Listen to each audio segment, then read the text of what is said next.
Banjir kembali terjadi di sejumlah titik di Jakarta hari ini. Data BPBD Jakarta pada Kamis siang menyebutkan sedikitnya 12 RT dan 17 ruas jalan terendam banjir dengan ketinggian bervariasi. Seperti apa upaya mitigasi dan juga penanggulangan banjir kita akan bahas bersama staf khusus Gubernur DKI Jakarta Ciko Hakim. Bang Ciko, selamat sore.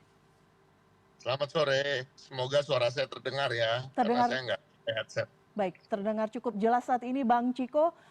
Per Kamis petang wilayah mana saja yang masih terendam banjir karena sore ini kembali hujan yang cukup deras terjadi di berbagai wilayah di Jakarta. Dan upaya apa yang dilakukan untuk penanggulangan banjir ini? Yang pasti kita ketahui, yang pertama Bapak Gubernur menyampaikan keprihatinannya dan tentunya mohon maaf atas ketidaknyamanan yang kita alami pada hari ini karena curah hujan yang begitu tinggi sejak pagi dini hari tadi, yang kita tahu adalah bagian dari rangkaian fenomena alam terkait dengan cuaca ekstrim yang dialami bukan hanya di tahun ini tapi juga sejak tahun 2025 kemarin. Eh, dan Pemprov DKI Jakarta terus memantau dan terus melakukan apapun upaya yang dapat dilakukan, khususnya melalui dinas-dinas seperti Dinas Sumber Daya Air yang kemudian tentunya diinstruksikan oleh Bapak Gubernur untuk terus mengoperasikan pompa-pompa yang ada, 600 pompa statis dan 600 pompa mobile untuk kemudian bisa diupayakan untuk menyurutkan genangan-genangan yang ada. Yang kedua tentu Dinas Perhubungan terkait dengan mengelola lalu lintas dan arus lalu lintas yang tentunya pastinya berdampak karena ada genangan ini dan hujan yang begitu deras.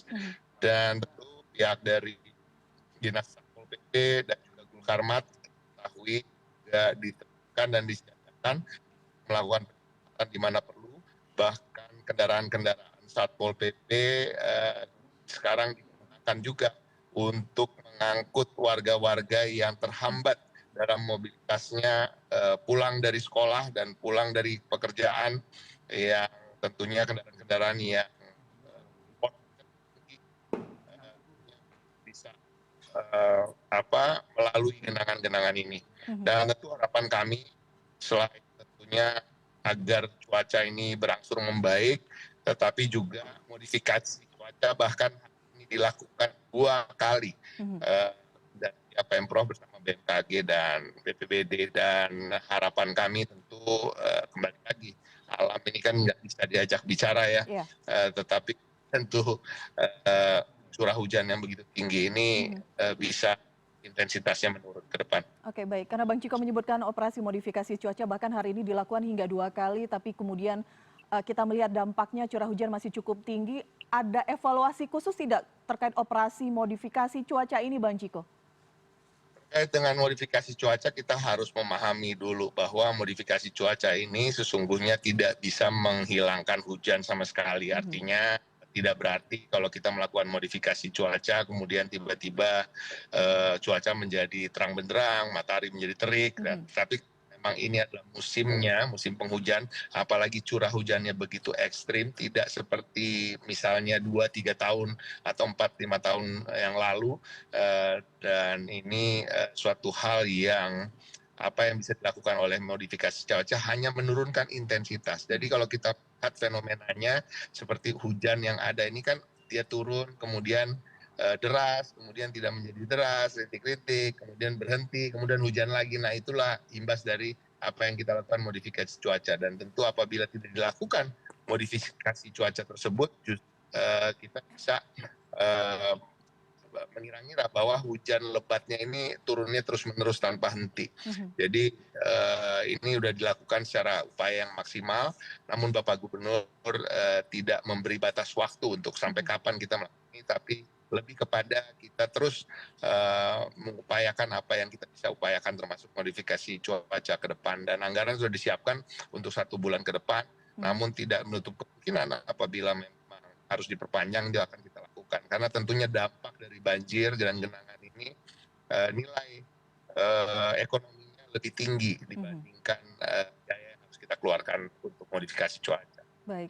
karena dampaknya luar biasa, aktivitas masyarakat terganggu, roda perekonomian otomatis juga terganggu. Apakah sudah ada hitung-hitungan awal begitu kerugian ekonomi yang diakibatkan banjir ini, Bang Ciko? Sampai hari ini kami belum mendapatkan update terkait hal tersebut, dan tentunya memang Pemprov DKI Jakarta sekarang lebih fokus dan atas instruksi gubernur untuk lebih betul-betul memikirkan bagaimana agar mobilitas warga ini bisa tetap berjalan dengan baik dan bisa mengurangi tadi soal terkait dengan kemacetan dan mengurangi dampak dari genangan, dan bisa bagaimana genangan ini bisa surut lebih cepat lagi. Jadi itu yang menjadi fokus kami sekarang.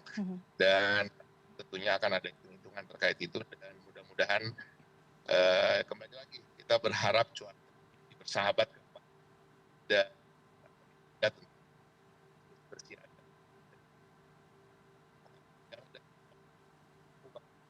bisa mengelola situasi ini. Oke, baik. Bang Ciko, terima kasih sekali lagi sudah bergabung bersama kami. Kita harapkan upaya yang dilakukan oleh Pemprov DKI bisa membantu begitu di tengah potensi cuaca ekstrim yang mungkin akan terjadi dalam beberapa pekan ke depan. Bang Ciko, terima kasih sekali lagi sudah berbincang di CNN Indonesia Newsroom. Selamat sore. Selamat sore.